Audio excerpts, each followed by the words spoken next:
All right. Well, hi everyone. My name is Maddie Levesque. I use they, them pronouns. I'm the Built Environment Compliance Reviewer for DAHP. So I'm the one that reviews all non-transportation related um, built environments. So anything above ground projects that are use federal involvement in some way, state money, or local permitting as well.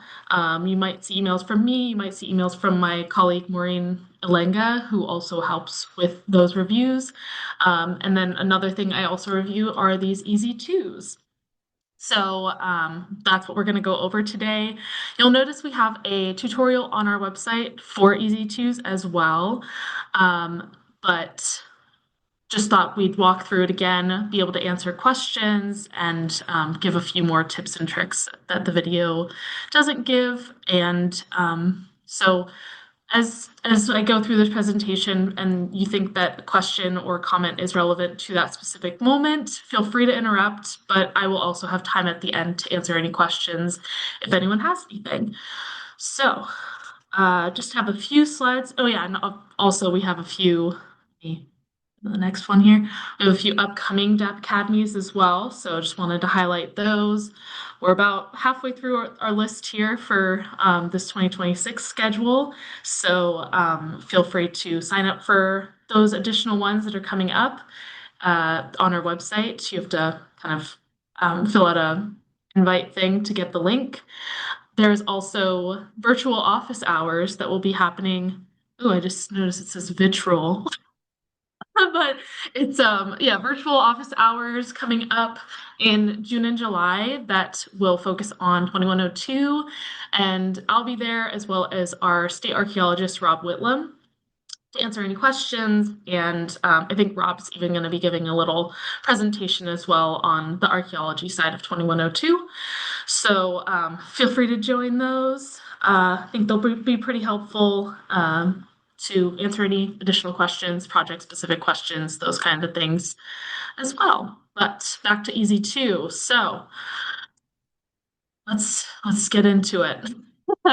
So EZ2s. So they're called EZ2s, but really what it is a determination of eligibility on a building, on a single building. Oops. So it's a tool for sending us information that it's really just sending us an address and a photo or photos, preferably photos of a building and submitting them to us. And we take a quick look at it and determine if it would be eligible for the National Register or not, which is what we kind of use to determine if something's eligible for being historic. So some examples of people that might use this tool, for example, SEPA lead agencies answering, I think it's question 13 on the SEPA application. So it asks, are there any historic buildings within your project area? So this is a way to figure that out. Say there's some buildings that we have not done a determination of eligibility on in your area. It's a way to confirm that or yeah, figure out what if it is. Probably the most common one is HUD weatherization projects. So grantees or grant managers will submit an EZ2 on a building to see if it's eligible for the National Register as part of their project review under Section 106.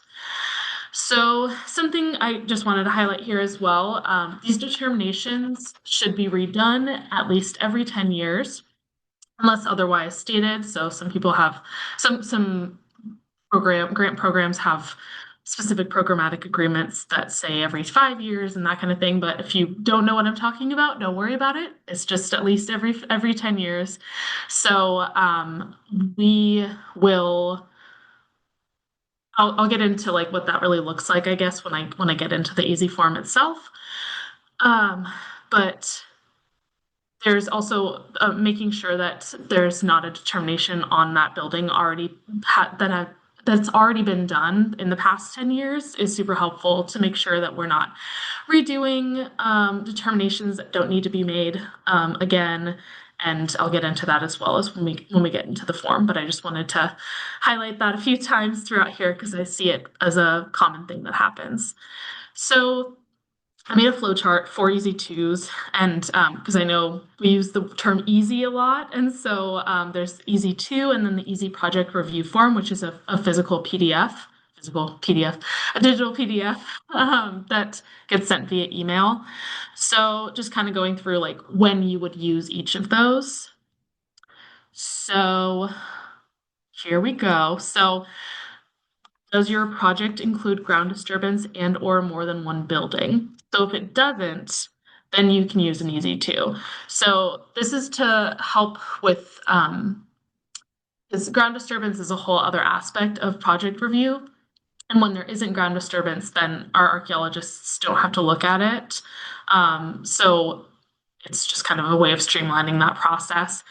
And same with more than one building. If it's like a project area that involves like a whole, like a few buildings within an area, say demolition or something of a larger area, then that becomes more of a I'm now looking at the visual impacts and other aspects that not just that singular building has in play. So that's why that's also included. So ground disturbance and or more than one building involved in the project. Um, so if not, use the EZ2, and I'll get into kind of like one step reviews it and the determinations that are given. But I just wanted to kind of have that on the flow chart here as well. So if the determination of eligibility on that building comes back and it's not eligible, then that is all the consultation DAHP is going to need from you if there's no ground disturbance and it's not more than one building. Or if it is eligible, or if there is ground disturbance and or more than one building, either of those pathways go back to filling out an EZ Project Review form, which is that physical PDF. And I know that I've gone over it and Maureen as well in our past trainings on Section 106 and 2102. So I recommend checking those out as well to help with that process. But we're just focusing on EZ2 today. So yeah, so I'm gonna go ahead and share my other screen so I can walk through the actual process itself. Okay, I'm gonna move this part because it's in the way. Okay, so so this is what WISAARD looks like, my project's homepage on WISAARD. To get there in the first place, though, you're going to want to go to dahp.wa.gov, hover over Project Review, go to WISAARD System, and there's going to be a process for creating a WISAARD account if you don't have that already, and then also for how to sign into WISAARD. So you only need to create an account once. Signing in can be a little difficult, so we've created instructions on how to do that. Also just want to highlight on this page our other WISAARD tutorials while I'm at it. So as I mentioned, we have an EZ2 WISAARD tutorial for EZ2s as well already, as well as a bunch of other tools that I've mentioned and will continue to mention throughout this presentation. Okay, so once you have an account, you're all logged in, this is what your homepage will look like. I will note that there are some slight changes because I'm logged in on my account, which is a DAHP kind of like admin account. So there's a few little changes, but for the most part, it looks the same. So the button we're going to talk about today is Complete an EZ2, which is right here. So when you log into WISAARD, you'll get on this page first, go to Project Dashboard, and then there's a button right there. So go ahead and click that button. And we'll take a minute. One thing, so we did update this module a few months back, and an error that people have been getting is if it says like this doesn't show up and it just gives you a message of EZ form unavailable, the application needs to upgrade your permissions, please log out and try again. If it says that, please email support at dap.wa.gov, which is our wizard support inbox, and let them know that that's kind of an issue that you've been having, and they'll be able to update your permissions and so you can get in there. Um, so getting into the actual filling out the form itself. So project name. So this is what the project is itself. So I'm gonna say that my project is involving a roof replacement on a building, so on a house. So you're gonna want to call it what the actual project is. And I know some like HUD grantees and grant managers will include their identification numbers to be able to track it easier. That's totally fine too. What I don't want it to be is like the name of the person, the grantee, or something like that. It's something to make it identifiable. So I'm just going to call it roof replacement because that's the project. And then primary regulation. So this depends on where the funding for the project is coming from or why we're reviewing it. So if there's three options that you'll want to use for this one: Section 106 for federally involved projects, 2102 for state funded projects, and SEPA if it's involved in some sort of SEPA application or review. I'm just going to call it Section 106 and then click next. You'll see you can go back and next, which is new with this updated form, which is really nice because I know that was a frustration on the old form. So finding an existing resource. So this page is just looking to see if it's already in our database. And so what you'll do is in the search box, you'll input the address. So I'm going to go through one that I know is not in our database first, and then I'll go through one that is in our database to show you the two different kind of questions it asks. They're pretty similar, but just a few differences. So first, I've already looked this one up. I know it doesn't exist yet. So let's just Rust. Oh, look, would you look at that? Nothing's popping up on like the drop down, so it's not in our database yet. So that's just kind of a tool to track it. So I'll just hit next because it's not in the system. And so this is where you're actually inputting the information and it's going to be saved. So I'll input the address again here. Mhm.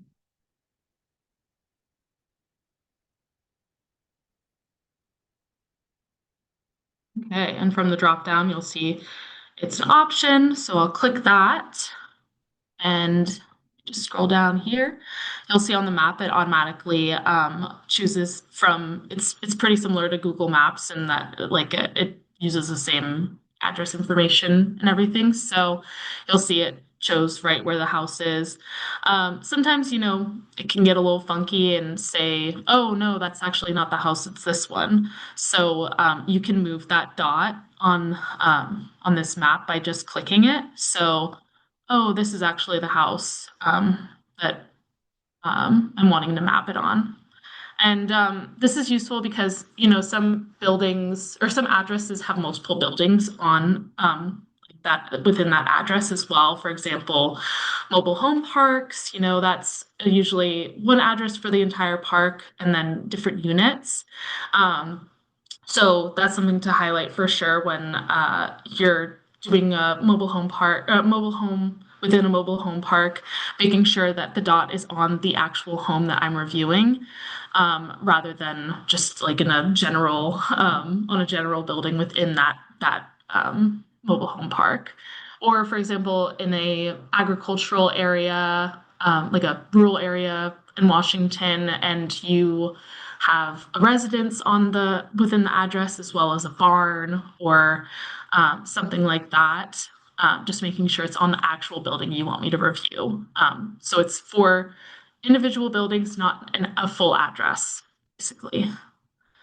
So I'm going to move the dot back because it is on this. It was on the right building there. And then I will click next. All right. And so next thing to fill out is property name. And you'll see it does say optional, but it is super helpful and will help me with the reviews if there is something filled in. This address I know is a house, and so I'm just going to put house because I don't know of another, specialized name for this building. So it's just going to be house. But for example, it might be church or apartment building if it's like an apartment building that you know the name of or something. Putting that in there can be can help us find it in the future. Another optional thing is the year built. I know this building was built because I tracked it on the assessor database.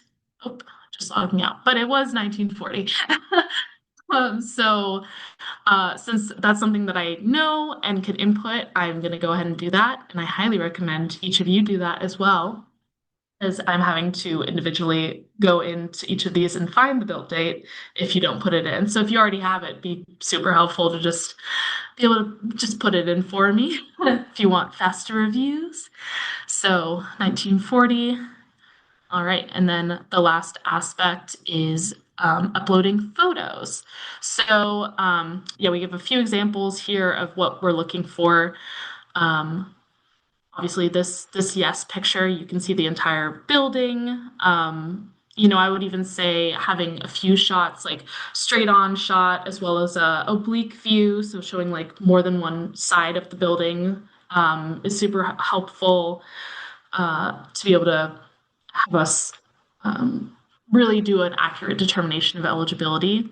And then you'll see on this no one, there's a bunch of trees there. So that's something where if I see this, I'm going to return it to you, and I'll go over what that looks like in a minute. But yeah, just try to get if you can't get the full house in one shot, getting a few different shots with different pieces of the house is helpful as well.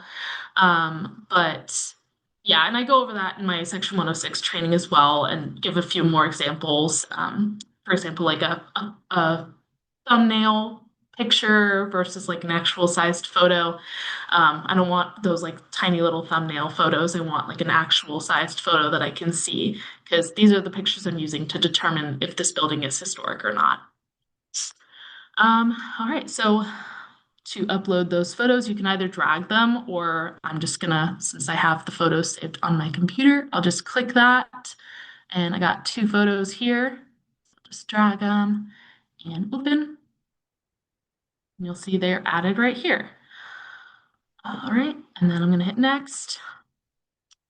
All right, and so this is the review page. So you'll see the property name is house. I said it was built in 1940. And then the address here, just confirming everything's correct. You'll see the names of the photos that I uploaded. And then you just confirm that the survey is ready to be submitted and hit submit. So once you do that, it's going to send you an email to your email or the email that you created your Wizard account under, letting you know that the project has been created. It'll give you the project number as well within our Wizard system. And then it will also add it to your project dashboard. So it will only add it once to your data to your dashboard, but it's adding it twice to mine because I'm getting added to the project twice. So yeah, you'll see here it says roof replacement. Here's the project. So, and I just got that email sent from the DAP support email saying thank you for submitting the EZ2 form as well. So that's it. That's all you have to do to create an EZ2.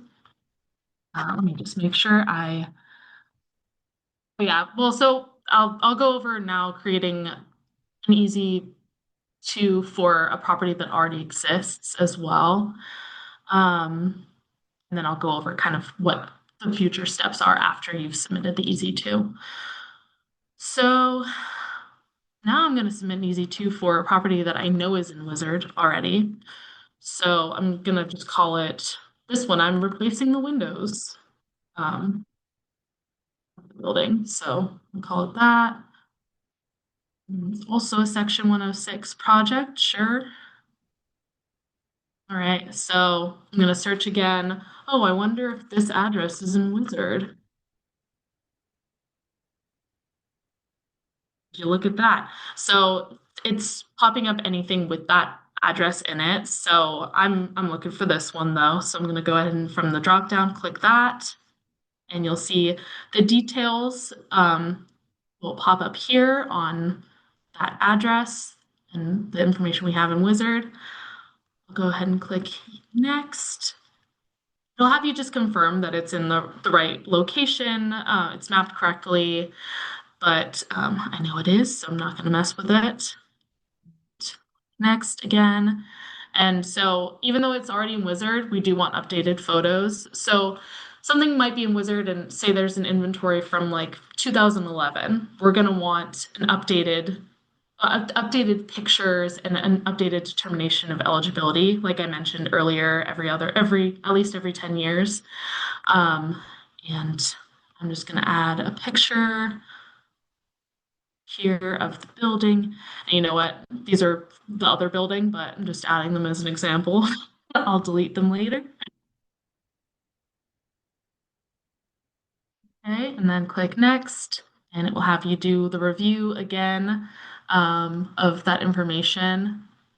And it looks good. So I'm gonna go ahead and hit submit. So pretty similar process for both of them. It's just not gonna have you manually enter the property name or built date, as that information should already be in there, if it already exists in Wizard, which I know sometimes it's not always in there, but it's just a way to make it a little easier. And here you'll see again, it's on my project dashboard. So once it's been added to your dashboard and you get an email from DAHP, from our DAHP support inbox that you have submitted an EZ2, it gets added to my dashboard automatically. I don't get an email about it, but it's I'm just constantly tracking what pops up on my dashboard. And I can then review it. So and even while we were talking, someone submitted an EZ2 here for another project. But just kind of what my process looks like. So I'll click on this roof replacement project that someone sent me to review. I wonder who. And I'll go to inventory and evaluation. Okay, I see this property was submitted to me. Looking at the info. Ooh, look at that. Look at that house. I wonder.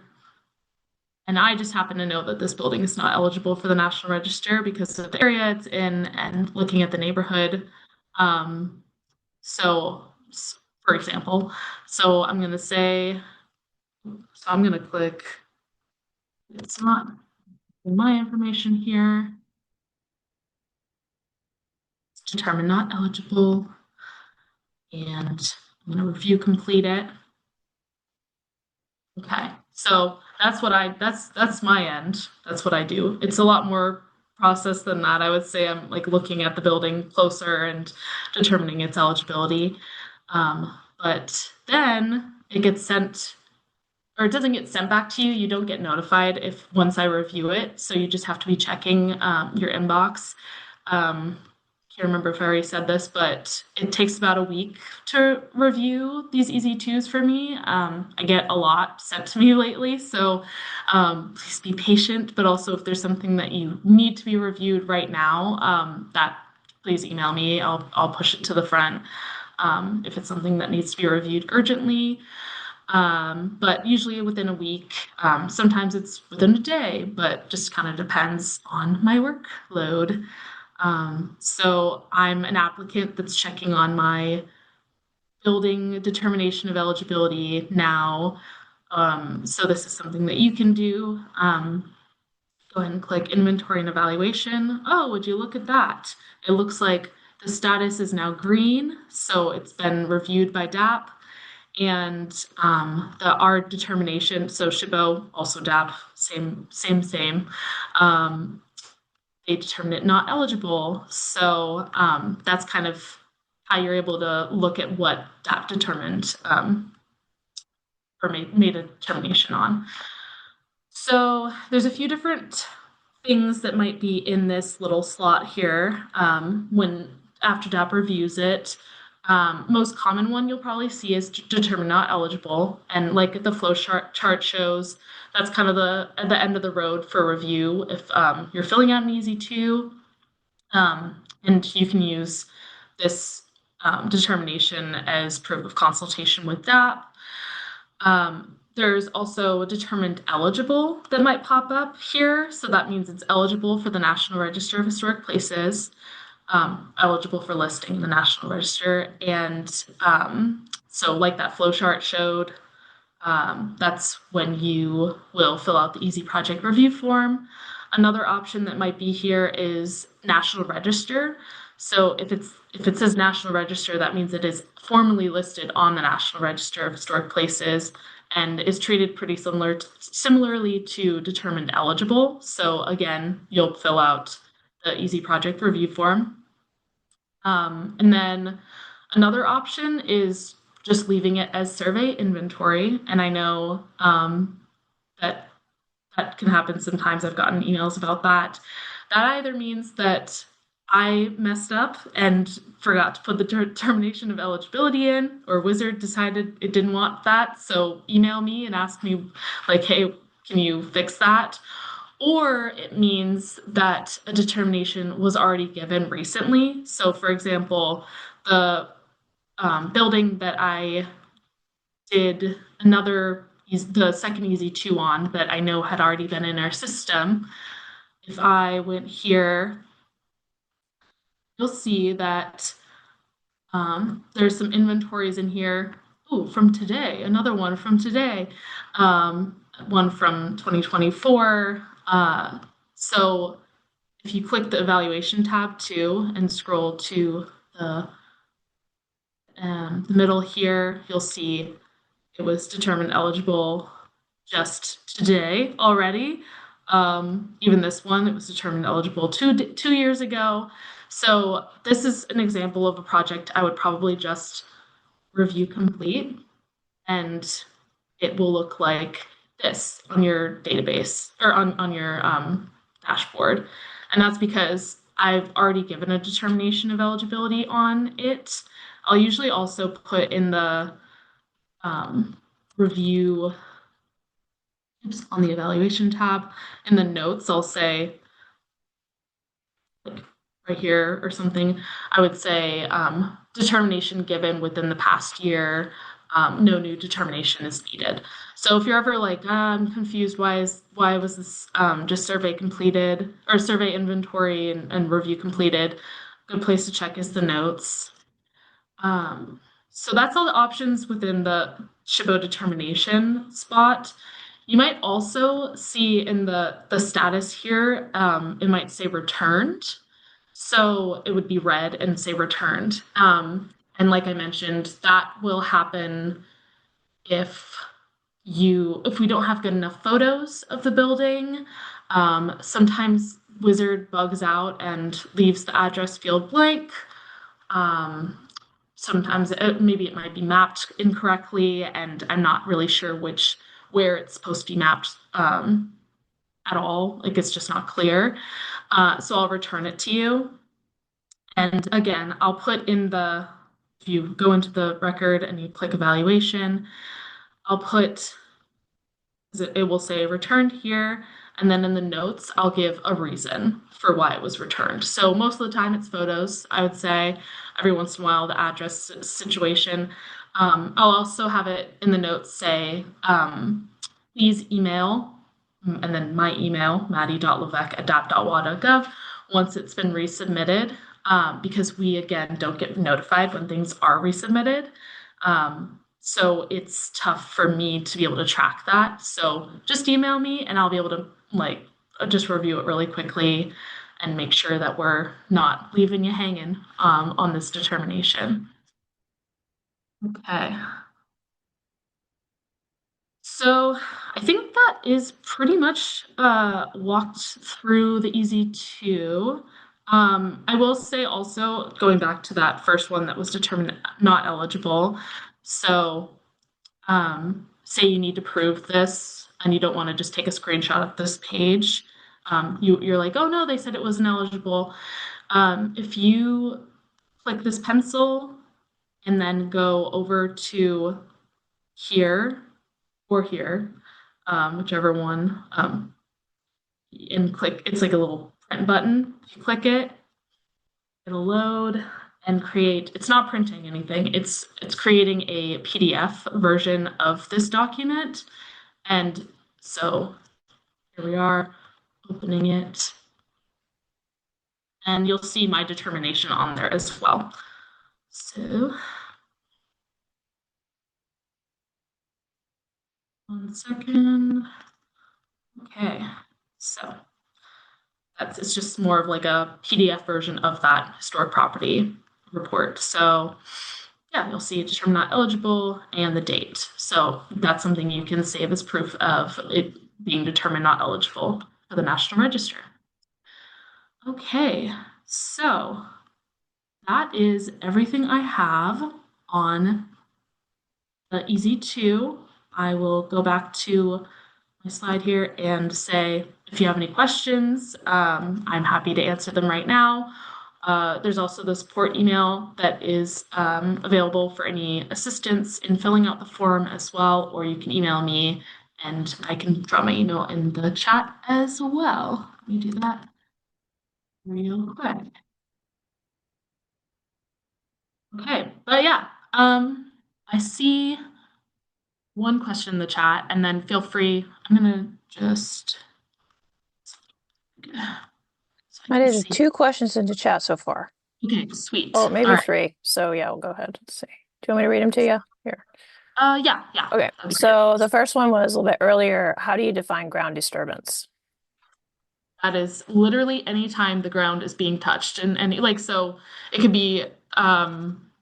And I bet the archaeologists have a better definition of this than me. I'm thinking like there's sprinklers that are being replaced, and that seems like such a small little like amount of ground disturbance, but it's still touching and messing with the ground in some way. So I leave that up to the archaeologist to kind of determine if like it's a potential to affect archaeological resources.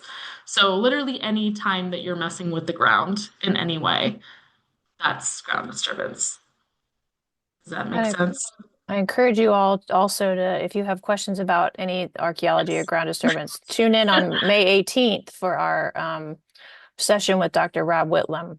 Yes. And you can find, I put the link in the chat for the upcoming sessions, our May 18th session about 2102 and archaeology. It would be great to attend. Awesome. Thank you. All right, next question. Is there a specific time period that a building would be considered historic? Oh yeah, that's a really good point. And so yeah, that's actually a very important note as well. We are reviewing determination of eligibility for buildings that are 45 years and older. So I don't want people to be submitting EZ2s for buildings that are from like 2001 or something like that. So our cutoff in an EZ2 being submitted is 45 years or older to today, which is sometime in the 80s now. um, yeah, that's a really good question. Thank you for asking that. Okay, next question. Should individual manufactured homes in the same mobile home park all get their own EZ2 form? Is it possible to do one for each park? Yeah, so each building is its own resource. So so we always say one building, one resource. So it would be for each individual building within the mobile home park, because each of those could be eligible on their own, as well as contributing to like the overall park itself. So yeah, please submit an individual form for each mobile home. And that's all the questions in the chat. Okay. And yeah, feel free to, oh, I see. Oh, there's another one. Yeah. And I submit an easy 106, even if we decide later that we will not use federal funding on a project, authorization agency that uses commerce and DOE funding. So you're more like doing a pre-check kind of thing? Is that what it is? Gotcha. Yeah, some people will do that. I mean, I would prefer for you to wait, but I also understand. But okay, well, I I can see it backfiring if I say to submit them before the project even gets federal funding, because then I'm going to be reviewing a lot more. But also, I get wanting to plan out a project. So I do think that is completely fine with submitting a form, even if you don't have the funding yet. It's more like a planning strategy and how to make sure that there won't be impact to historic structures. So I think that is totally fine if you do that. Okay, question. Will the May 18th session be recorded to view at another time? Yes, it will be. And Yes, we then will put one it on our more. YouTube. Yep, we'll put it on our YouTube and on our Same with website. this one. Yeah. And then does state and federal have different reviews? Is one more inclusive?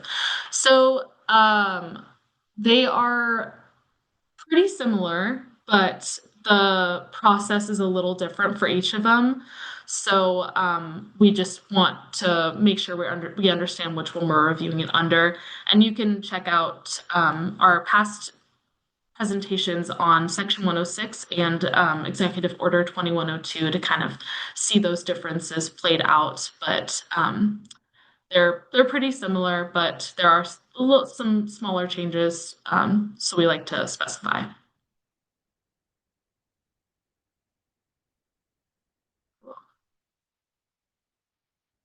Anything else? Feel free to also just, speak or raise your hand or whatever works. I love an awkward silence before I say there's nothing else. Okay. Yeah, I'll take that as there's nothing else. So, um, yeah, absolutely. Thank you guys all for attending, and I look forward to hearing or reviewing more EZ2s in the future from you guys. And again, reach out if you have any good questions ever. I'm here to answer them. So, all right, have a good Tuesday or Wednesday.